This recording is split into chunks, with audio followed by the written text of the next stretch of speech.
E aí, pessoal, tudo bem? Meus futuros detetive particular, tem que ter uma noção boa sobre direito. Então aqui vocês não vão ser nem um pouco doutores no assunto, mas vão saber em determinadas situações para vocês não infringir a lei e não permitir que outros infrinjam. Então vamos falar de direito penal, já expliquei o que é.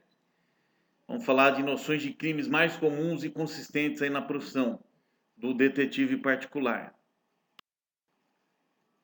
Vamos falar do Código Penal, mas nós vamos sair de outras leis também criminais, tá? Não vamos ficar só no Código, não. Por enquanto é só o Código Penal. O artigo 121 do Código Penal, o famoso homicídio, né? Homens, ser humano, homens, é homicídio, né? Matar um homem. Então, quando você mata um animal, é zoonocídio. É diferente. Então, só caracteriza o homicídio quando alguém tira a vida de alguém ou de pessoas. Aí sim se caracteriza o homicídio. A pena eu não vou falar, mas aqueles crimes que eu julgar importante, eu vou comentar, como é o caso do homicídio, que é de 6 a 20 anos de reclusão. Ou seja, reclusão, o cidadão vai ser preso sem direito a nada, vai ficar lá preso. Não sai da cadeia de jeito nenhum. Então, o artigo 121 do Código Penal trata como crime quando você mata alguém. Outro detalhe importante que eu quero chamar a atenção de vocês é o verbo matar.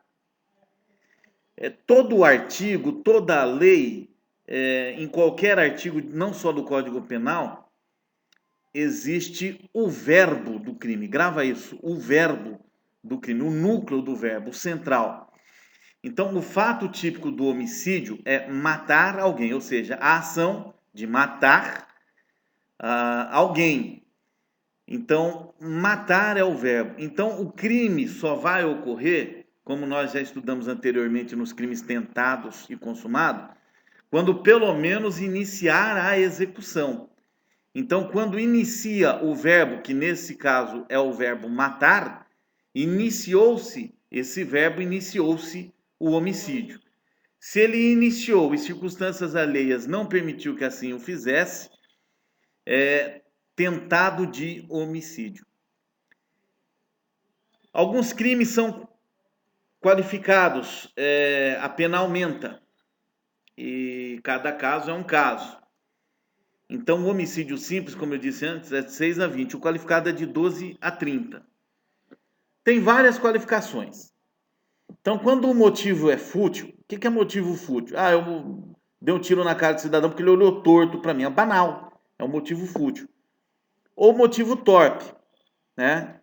Ele me deu um tapa na cara e eu dei um tiro na cara dele. Quer dizer, não foi fútil, não foi banal porque ele me deu um tapa na cara, mas foi torpe porque houve um princípio egocêntrico da minha parte. Eu me irritei ali na hora, no momento, no calor da emoção. Então ele qualifica também, tá? Quando há emprego de veneno, então você dá um veneno, um formicida pro cara, né? Pro cidadão comer, automaticamente qualifica o homicídio. Lembrando que dobra a pena, vai de 12 a 30.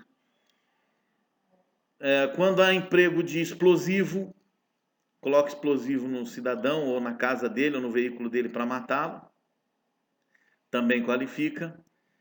Quando você emprega asfixia, enforcado, afogamento, ou por intoxicação de fumaça, né?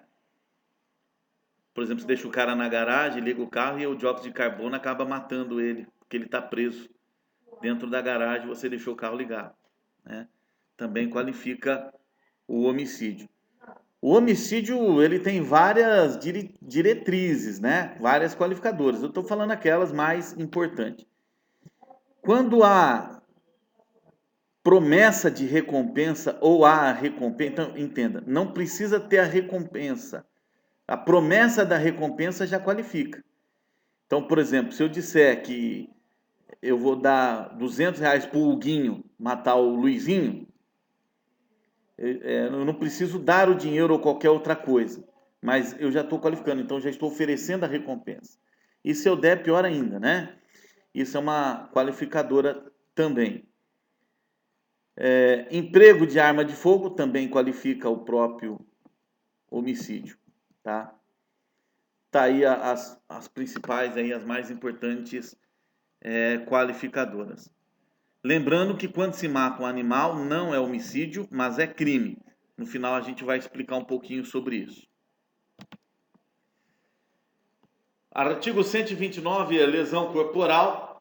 Está escrito lá no Código Penal, ofender a integridade corporal ou a saúde de alguém. Olha que interessante. De 3 meses a 1 ano de reclusão. Mas o importante é que a lesão corporal, ela aumenta a pena. Ela não tem qualificadoras, ela tem aumento de pena. Então, assim, se você ler o Código Penal, vai ficar um pouco confuso para entender, mas eu vou tentar resumir de uma maneira bem interessante para vocês não esquecerem. Então, esse que está no caput, no artigo 129 aí, ofender a integridade ou a saúde. Olha que interessante. Primeiro, qual que é a execução do artigo 129? O verbo do fato típico é ofender. Então, só vai existir a lesão corporal quando pelo menos iniciar a ofensa. E olha que interessante, a ofensa física ou a saúde. Então eu não preciso bater em alguém, dar soco, pancada, porrada, porretada, corte com um estilete, corte com uma lâmina cortante, enfim. A saúde também pode ser ofendida e também a lesão corporal. Eu me lembro, numa dessas provas aí que eu fiz, não me lembro onde exatamente, mas tinha uma pegadinha que o cara colocava lá que o cidadão, achando que era uma receita indiana, ou melhor dizendo, desculpa, um tempero indiano, ele colocou remédio na comida do pessoal lá, dos convidados dele. E muita gente foi ruim para o hospital. Foi uma lesão corporal culposa, ou seja, sem intenção. Mas não machucou ninguém e tal, mas ofendeu a saúde. Então, quando você ofende a saúde, também é lesão corporal. E essa lesão corporal, ela é leve, tá? Agora, existe a lesão corporal grave, a gravíssima e a seguida de morte. O que seria uma lesão corporal grave? Olha, para resumir, você tem que pensar assim: ferrou o cidadão fisicamente ou a saúde dele até 30 dias, ele ficou fora das suas atividades habituais, não foi para a escola mais, não foi mais estudar no cursinho, não trabalhou mais durante 30 dias, até 30 dias, tá? Ela é leve. Passou de 30 dias, é grave. Quebrou o braço, quebrou a perna, ficou 45 dias, 50 dias, 31 dias, ela passou a ser grave, aumenta a pena. Agora, quando o cidadão fica impossibilitado fisicamente ou a sua saúde impossibilita de alguma forma para sempre, o resto da vida, então o cara ficou paraplégico, tetraplégico, ficou surdo, mudo, cego, ou seja, ferrou a vida do cara, ela é gravíssima. A lesão corporal gravíssima, aumenta mais ainda a pena. Se a vítima está grávida e acelera o parto, ou seja, a criança nasce com vida, só acelerou o parto, nasceu prematuro, ela é leve, é grave. Mas se ocorreu o aborto, não sendo espontâneo, obviamente, passa a ser gravíssimo. E por fim, a lesão corporal seguida de morte. Olha, tem que tomar cuidado, porque, por exemplo, uma pancada no abdômen, na cabeça de alguém, normalmente não mata, não é para matar, né? Mas dependendo da intensidade da força ou a quantidade de vezes que for feita a ação, por exemplo, uma paulada na cabeça pode até desacordar tal, mas não vai matar, mas 500 pauladas na cabeça, então é homicídio, acabou, fim de papo. Agora, a lesão corporal, o que tem que ficar caracterizado é o verbo ofender. Ele ofendeu a integridade física ou a saúde da pessoa. Essa foi a intenção dele. Então, por exemplo, eu dei um soco no estômago do cara. Não mata ninguém. Mas ele, ao se assustar e ir um pouco para trás com o soco que eu dei, ele perdeu o equilíbrio e bateu a cabeça na sarjeta e morreu por traumatismo craniano. Neste caso, então, passa a ser lesão corporal seguida de morte, porque soco não mata ninguém. Então ficou evidente pela circunstância, pela situação, que eu não queria matá-lo, e sim lesá-lo. Isso é lesão corporal seguida de morte. Não é homicídio, a pena é menor. Artigo 135. Omissão de socorro. Deixar de prestar socorro à criança abandonada, perdida, extraviada, deficiente que peça ajuda ou idoso que peça ajuda, você omitir, você deixar de ajudá-lo de alguma forma, isso é omissão de socorro. Lembrando, pessoal, que o artigo 135 ele dá duas excludentes da ilicitude, ele dá duas situações que te tira do crime de omissão. Quais são essas situações? Se você ligar para qualquer órgão público, descaracterizou a omissão de socorro, porque a obrigação da segurança e da saúde nossa é do Estado. Então, os órgãos públicos que têm a obrigação de nos ajudar.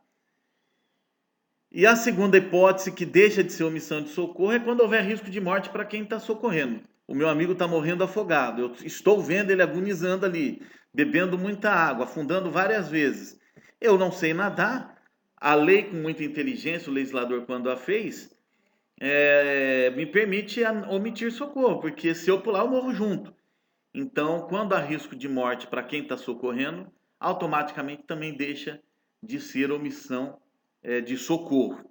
Por isso que muitas vezes o cara, principalmente famoso, eu lembro que aquele cara do Titãs, o motoboy atropelou ele, o cara morreu, ele não ficou porque iam linchá-lo.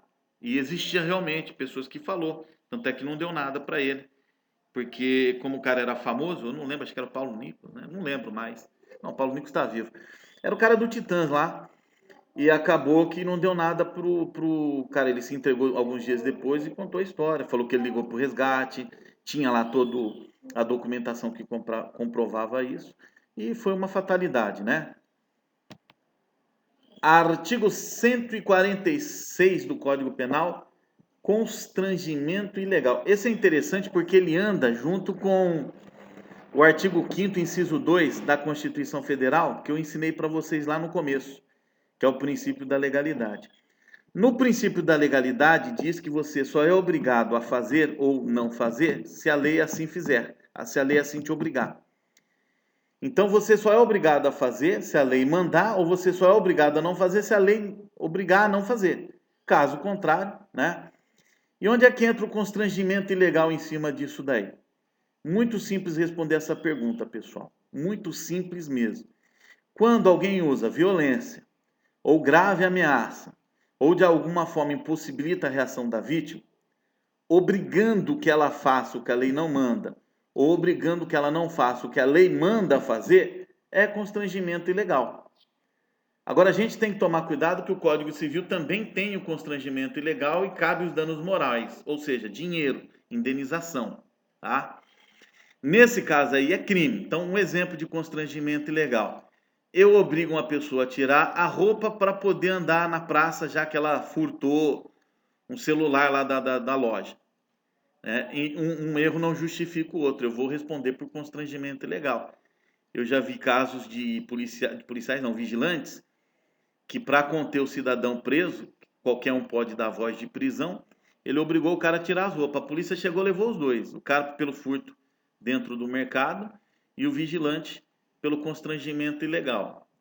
Então toma muito cuidado com isso aí, tá? Principalmente na profissão de vocês aí de detetive particular. Você obriga uma pessoa a fazer o que a lei não manda fazer, é constrangimento ilegal, artigo 146.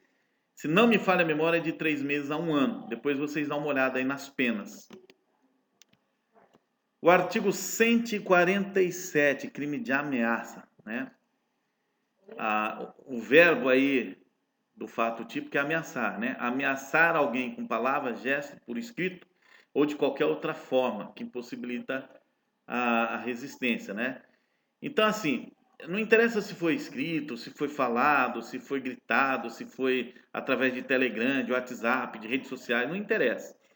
Agora, o que interessa é que a ameaça ela tem que ser direta, porque lá diz ameaçar alguém.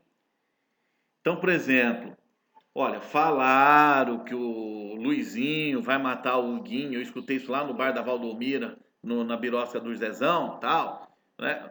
Ou, não houve ameaça, né? Houve uma fofoca, uma difamação, mas a ameaça não houve. A ameaça ela tem o tom direto. Muitas vezes o pessoal não entende. Agora vocês, detetives, vão entender por que que o delegado ele faz só um termo circunstanciado e não um boletim de ocorrência de ameaça, porque a mulher chega lá dizendo que ela ouviu falar lá no bar ou lá no lugar onde ela frequenta, manicure, pedicure, disseram que o marido dela ia matá-la, né? Isso não é ameaça, porque ela não é direta, é ameaçar alguém. Então quem ameaça, ameaça alguém.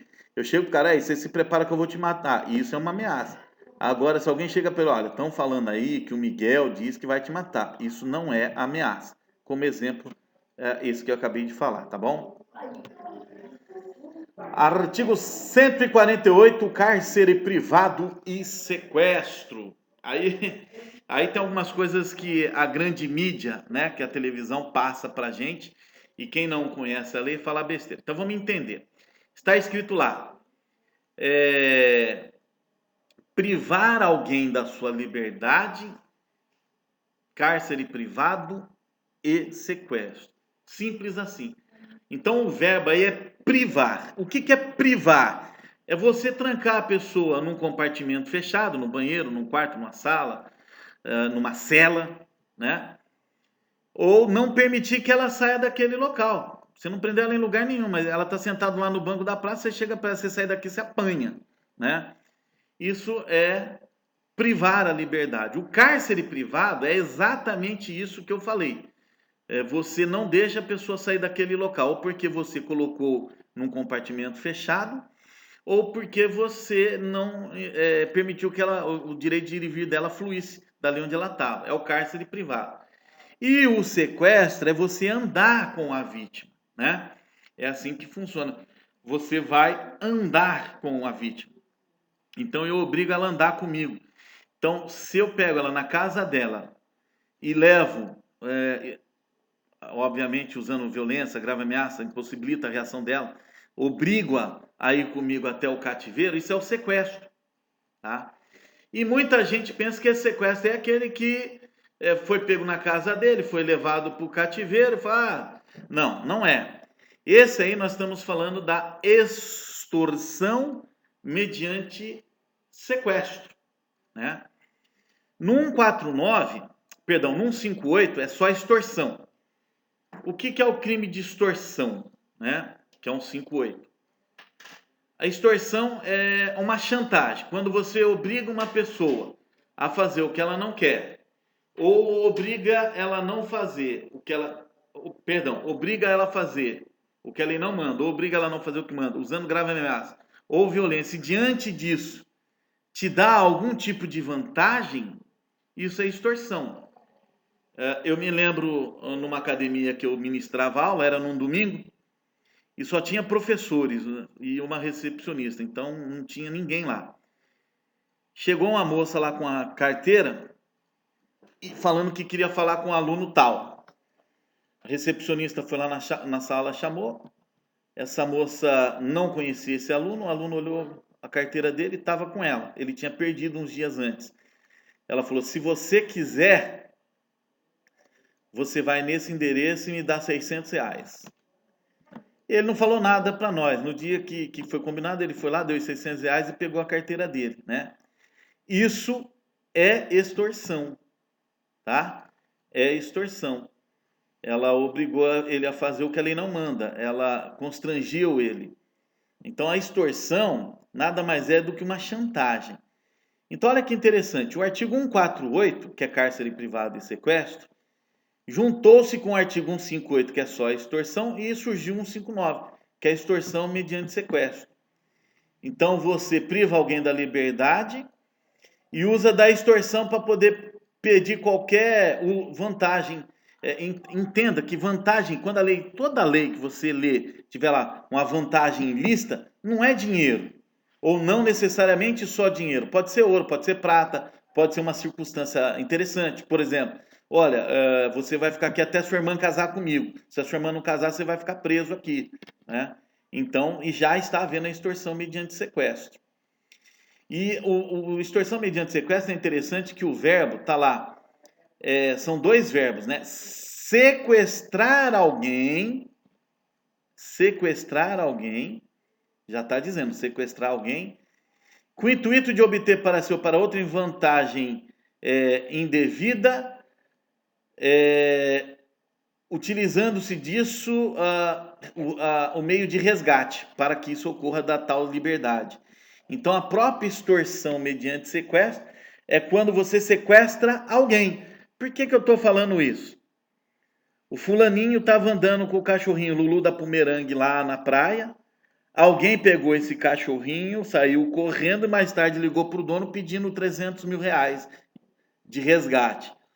Houve o furto do cachorro e a extorsão, mas não é extorsão mediante sequestro. Por que não, Miguel? Porque o artigo 159 está lá, sequestrar alguém. E até onde eu sei, cachorro, carro, gato não é alguém, né? Então pegou o carro, furtou o carro, mais tarde entra em contato para devolver o carro que é tal dinheiro, é crime de extorsão e furto. Primeiro furto do veículo e depois a extorsão. Então são dois crimes. Então estou desmistificando o que a grande mídia ensina de errado. O artigo 150, invasão de domicílio. Esse nós já falamos em direito constitucional, mas vale ressaltar que qualquer pessoa que invada, olha o verbo, né?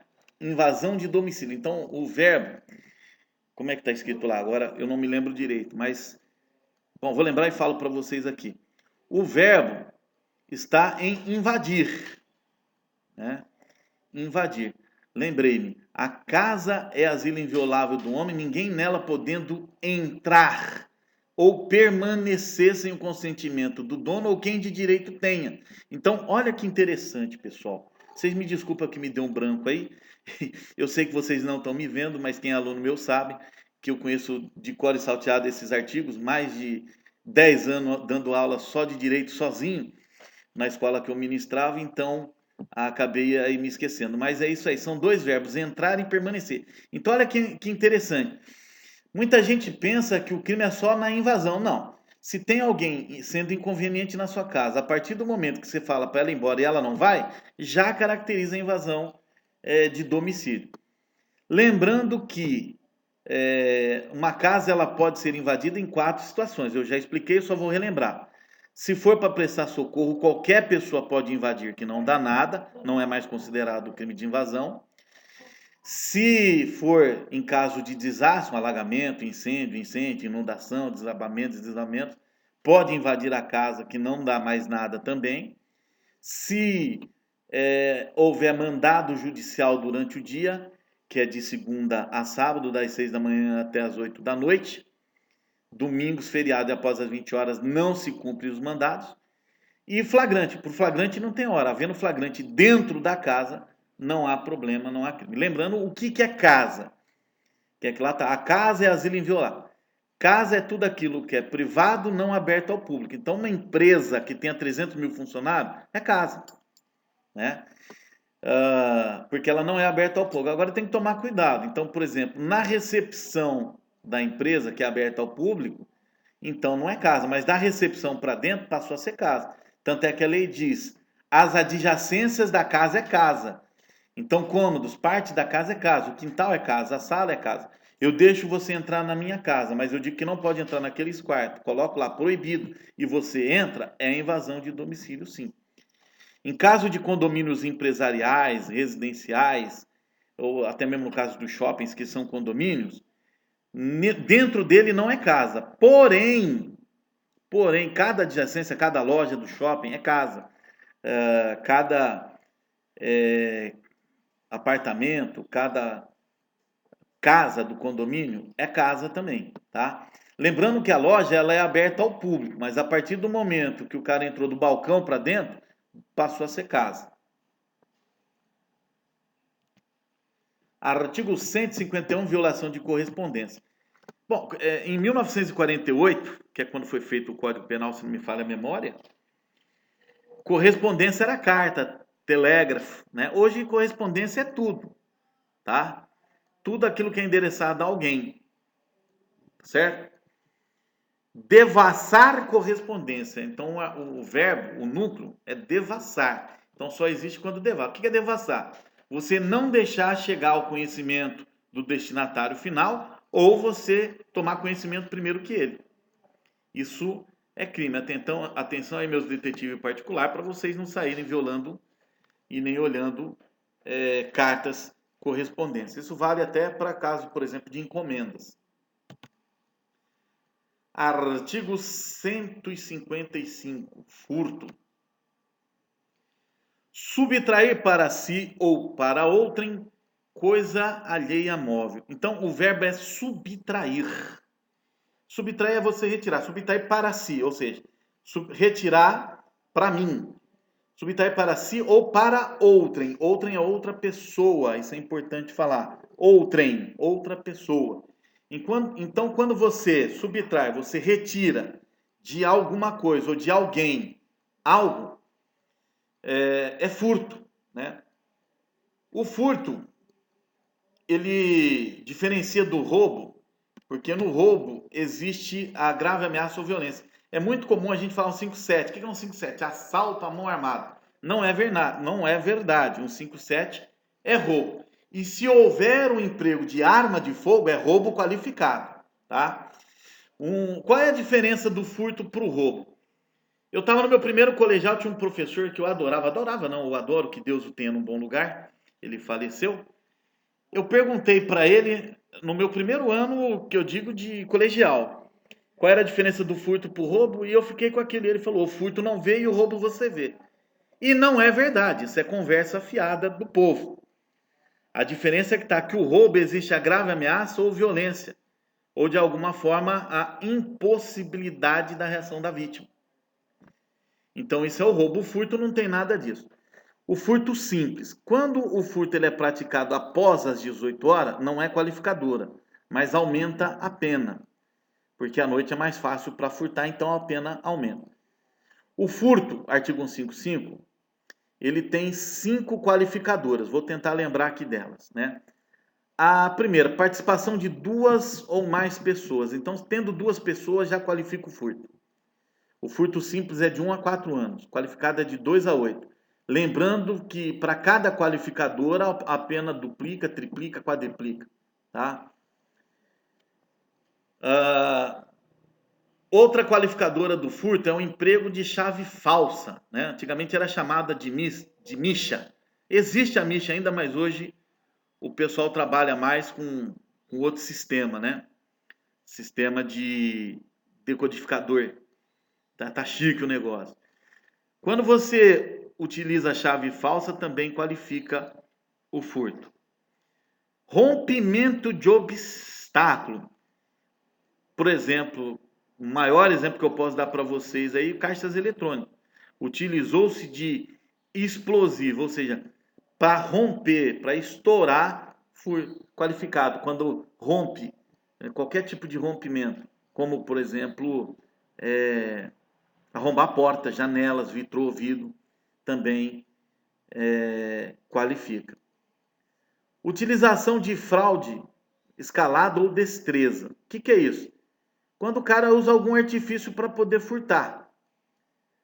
Sabe aquele lance que o cara chega, o avião tá caindo, aí você vai olhar para ver o avião para cima, o cara já pegou seu celular e saiu correndo. Ou senão, quando ele dá aquela trombadinha, você dá aquela caidinha ali de leve, né? Porque se você cair e machucar é roubo. Mas ele te deu aquela. Só para você dar uma desbancadinha, ele puxa o celular, puxa o relógio e sai correndo, é furto. Furto qualificado. Tá? Quando há abuso de confiança, também furto qualificado. Eu me aproveito da confiança que o meu chefe tem em mim, e em razão disso, eu furto lá os produtos químicos da farmácia. É furto qualificado, porque eu tenho riqueza de informações que vai me facilitar o furto. Vocês devem tomar alguns cuidados que o furto e o roubo eles caminham junto. Por exemplo, se eu der aquela trombadinha no cara só para deslocar ele para poder pegar o celular e sair correndo, é furto qualificado que eu usei destreza. Mas se eu retirei ou subtraí o objeto e empurrei depois, virou roubo, tá? Porque ali eu não subtraí para ele poder facilitar o furto, para poder me facilitar o furto. Não. Eu empurrei aquele cara depois que eu subtraí para impossibilitar a reação dele. Virou roubo. Miguel, mas o cara não caiu, não machucou nem nada. Ele só deu aquela trombadinha de leve mesmo. Foi depois que subtraiu? Foi, então roubou. Porque ali ele impossibilitou a reação. Então, olha que interessante. Observando o artigo 155 e 157. Se eu dou aquela trombadinha para facilitar a subtração, furto qualificado, destreza. Se eu subtraio e dou a mesma trombadinha, virou roubo. Então, resumindo, se para facilitar a subtração eu empurro, furto qualificado.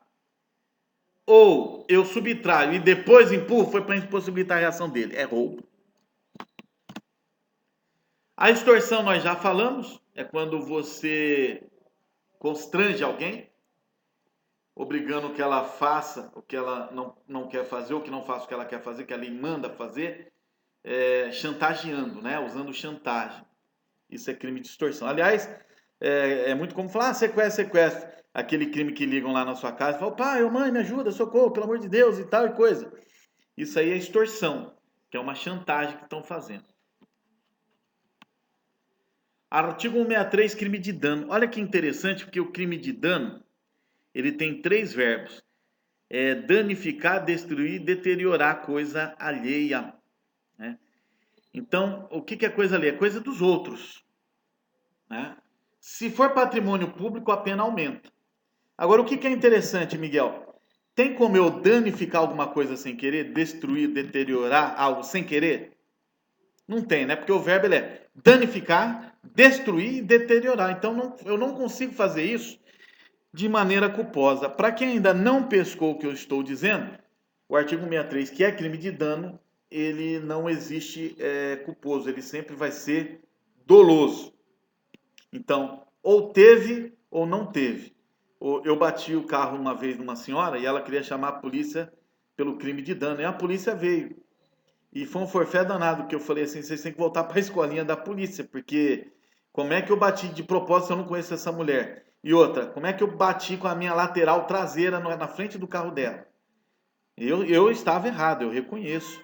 A preferencial era dela, eu não a vi, cruzei e ela bateu na minha lateral traseira. Como era Dia dos Pais, eu não queria fazer boletim de ocorrência, que o boletim de ocorrência eu já ensinei para vocês em outras circunstâncias, que ele é simplesmente uma peça informativa. Com BO ou sem BO, na esfera civil, você consegue entrar com a ação por danos materiais ou morais. 168, apropriação indébita. Tomar cuidado com isso aí, tá? Se você tem um bem que você achou e sabendo quem é o dono não entrega, apropriação indébita. Você alugou uma casa e não quer sair da casa, apropriação indébita. Caiu um dinheiro nessa conta, não é seu e você gastou, apropriação indébita. Eu te emprestei algo e na hora que eu pedi de volta você não quis, ou quando chegou a data que era para devolver, você não devolveu, apropriação indébita. Então, apropriar-se indevidamente de coisa alheia, móvel ou imóvel, né? Porque a apropriação indébita especial, eu acho que é a linha B. Então, isso ocasiona. O mecânico que fica com seu carro e não quer devolver ou sumiu peça, não é furto, é apropriação indébita. Porque ele não subtraiu, ele apropriou, ou seja, a posse era dele. Ele não tinha a propriedade, ele tinha a posse. Você deu a posse para ele e ele não quis te devolver a posse. Por isso que é apropriar indevidamente, indébito. 171, estelionato. Esse eu não lembro muito bem como é que está escrito lá, mas estelionato são 2 verbos, né? Obter para si ou para outrem uma vantagem ilícita, né? Induzindo ou mantendo alguém em erro. Então, olha que interessante, são 3 verbos, né? Você induzir ou manter alguém em erro, através desse erro obter, que é o outro verbo, uma vantagem ilícita, uma vantagem indevida. Que é o termo mais correto, a vantagem indevida. Então não precisa ser dinheiro. Tá aquela história, por exemplo, do golpe do baú, né? O cara vende bilhete premiado, cheque sem fundo, é estelionato. Você induz a pessoa a errar, ou se ela errou, você mantém ela no erro e por conta disso você segura. Eu me lembro que eu fui comprar alguma coisa na farmácia esses dias aí e eu achei que era caro e eu levei R$ 100. Quando eu cheguei lá, o médico falou para mim, o farmacêutico falou, é R$ 18. Aí eu dei risada e falei, por que você tá rindo, né? Brincando comigo. Eu falei, não, porque eu trouxe R$ 100, que eu achei que era 80, 90. Não, isso aqui é baratinho. E você tem cadastro, é mais barato ainda. Falei, que maravilha. E dei R$ 50 para ele. Mas pela minha conversa, na cabeça dele ficou registrado o quê? Os R$ 100, porque eu tinha duas notas de 50, ele achou que eu dei 100. E ele me devolveu R$ 83. Então isso é um tipo de estelionato. É lógico que na hora, eu perguntei para ele, eu te dei 50, amigo, você está me devolvendo os 50 e está me dando mais 30. Aí ele falou, nossa senhora, rapaz, é que você falou dos 100 e tal. E aí eu brinquei com ele, não, esquenta não que isso é estelionato, não é amigo nosso aqui da família. Isso é um tipo de estelionato. Então quando você induz alguém a errar, ou mantém alguém em erro, e por causa desse erro obtém sua vantagem indevida, é estelionato 171. Cuidado com esse aí, viu, gente? O artigo 180. Guardar, ocultar, esconder, portar, transportar. Produto que você sabe que é de crime é receptação. Ou influenciar que um terceiro de boa fé compre. Então eu sei que o Zezinho da esquina, ele é uma pessoa de boa fé. Mas eu induzo ele a comprar o CD player do vizinho nosso que é roubado. Eu estou influenciando uma terceira de boa fé. Isso também é receptação, tá? A pena dela, eu não me lembro agora, mas é maior que o furto, porque ela alimenta, ela fomenta isso daí. O 288, associação criminosa. Isso daí mudou, né? Antigamente ele ia chamar formação de quadrilha ou bando, né? A associação criminosa, associar-se de 3 ou mais pessoas, né? Isso aí é o seguinte, pessoal. No artigo 288, se tiver 3 pessoas para mais, o crime é associar. Então, olha o verbo, associar. Olha o verbo. Por que eu estou falando isso? Vamos dar um exemplo. Se 2 pessoas cometeu um crime, eles vão responder por aquele crime. Ponto. Vai dar associação criminosa? Não. Por que não? Porque eram 2 pessoas. E a lei diz que tem que ser no mínimo 3 pessoas. Agora, vamos melhorar o negócio. 5 pessoas cometeram 2 crimes. Então, veja bem, tem que ter no mínimo 3 pessoas que cometam no mínimo 2 crimes. Opa, deu associação criminosa.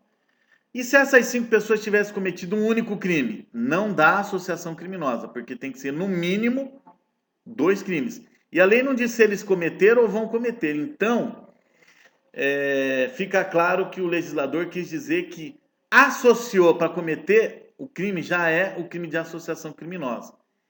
Então, por exemplo, se eu estou aqui falando com vocês, explicando como é que nós vamos furtar o ônibus da Ponte Preta amanhã, e aí eu estou dizendo, olha, fulano, você vai fazer isso, cicrano, você vai fazer aquilo. A polícia chega nesse exato momento, né? Não vai dar crime de furto e nem de tentado. Vocês já aprenderam isso, que está na fase ainda de planejamento. Mas por ter 3 pessoas se associando para cometer crime, que é o furto do carro, não dá associação criminosa. Agora, se fosse o furto do carro, do ônibus da Ponte Preta, vamos mudar, fosse o roubo, ou seja, com arma. Então nós cometeríamos 2 crimes.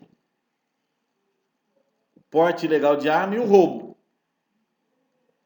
Então, nesse caso, ainda que seja no planejamento, vai dar o crime de associação criminosa. Outra coisa. 5 pessoas cometeram 3 crimes. Dá associação criminosa? Dá. Só que tem 3 que era inimputável. Para quem não lembra, inimputável é o louco, o doido, o débil mental, o silvícola, que é o índio, o menor. Eles não respondem criminalmente. Eles cometem uma infração penal, né? E não podem ser presos, são apreendidos. Então, olha a história que eu estou dando aqui para vocês.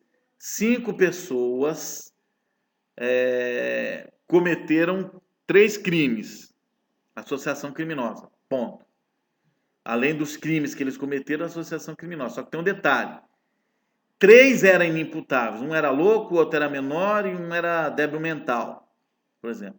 Ainda assim dá associação criminosa, já que os outros 2 ainda vão responder por abuso de incapaz, que está lá no Estatuto da Criança e Adolescente, já que tinha um que era débil mental, e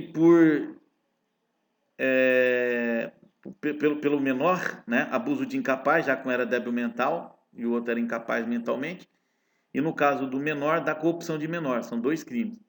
Eles respondem também por associação criminosa, já que tem 3 inimputáveis, os outros 2 respondem?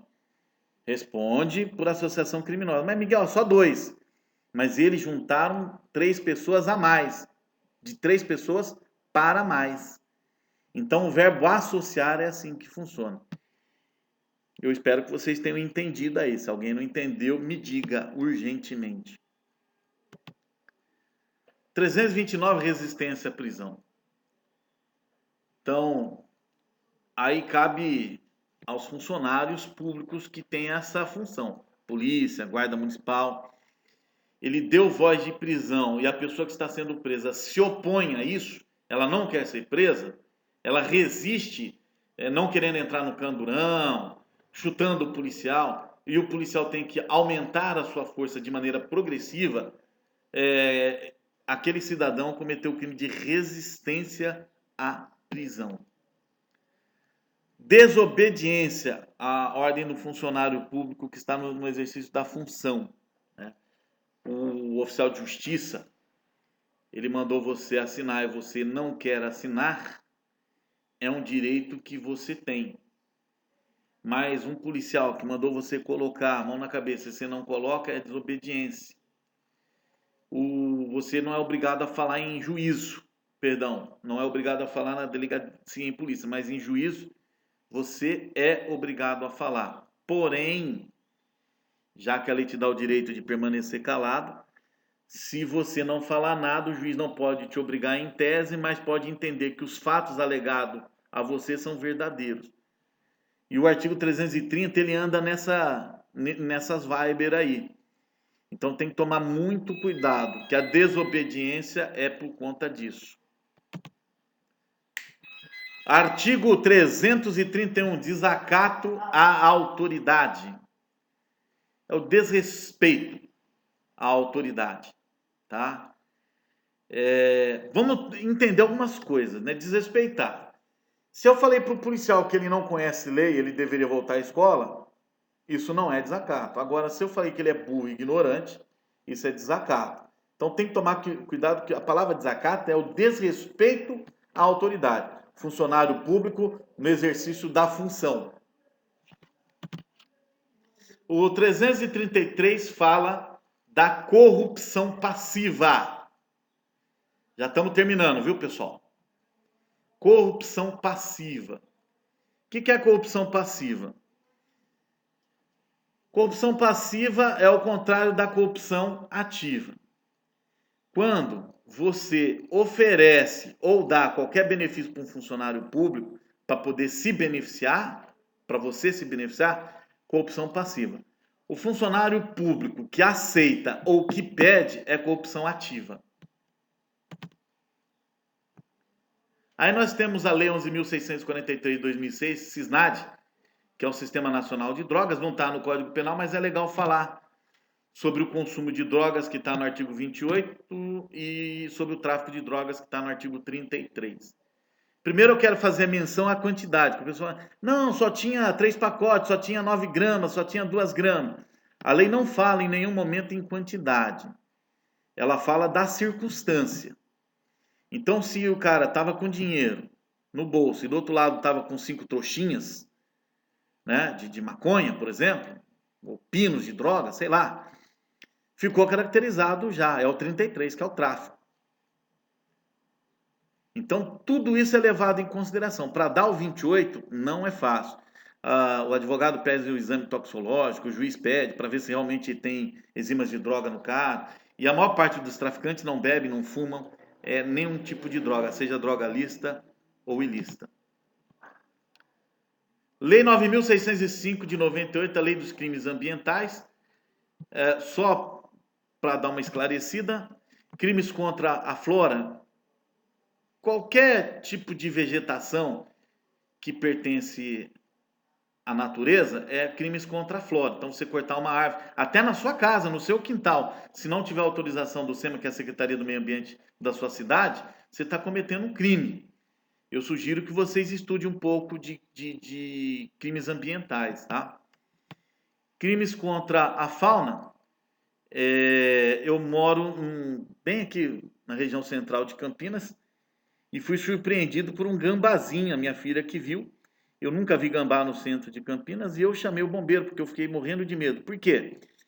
Como aqui próximo tem um bosque, eu falei, eu vou levá-lo. Mas e se a polícia me pega no meio do caminho? Até explicar que focinho de porco não é tomada. Então seria crime contra a fauna, contra os animais que frequentam a flora, que são da flora. Então, maltratar de alguma forma, machucá-lo, matá-lo, de qualquer maneira, tirar ele do habitat, isso é crimes contra a fauna. Está lá na 9.605 de 98. E aí também lá vocês vão achar crime de poluição auditiva, barulhos demais, é crime. Visual, muita luz, muito brilho, muita cor. De solo, óleo, manchas, coisas que não é oriunda do solo, seja na terra, no próprio asfalto, mananciais nas águas, né, nos rios, mar, tudo também está lá, tá certo? E crimes contra animais domésticos também está lá. O gatinho que está sendo espancado, o cachorro, o cachorrinho está sendo esfaqueado, tá tudo lá. Tá aí, pessoal. A gente vai encerrar por aqui. Eu espero que vocês tenham gostado. Um abraço e até a próxima.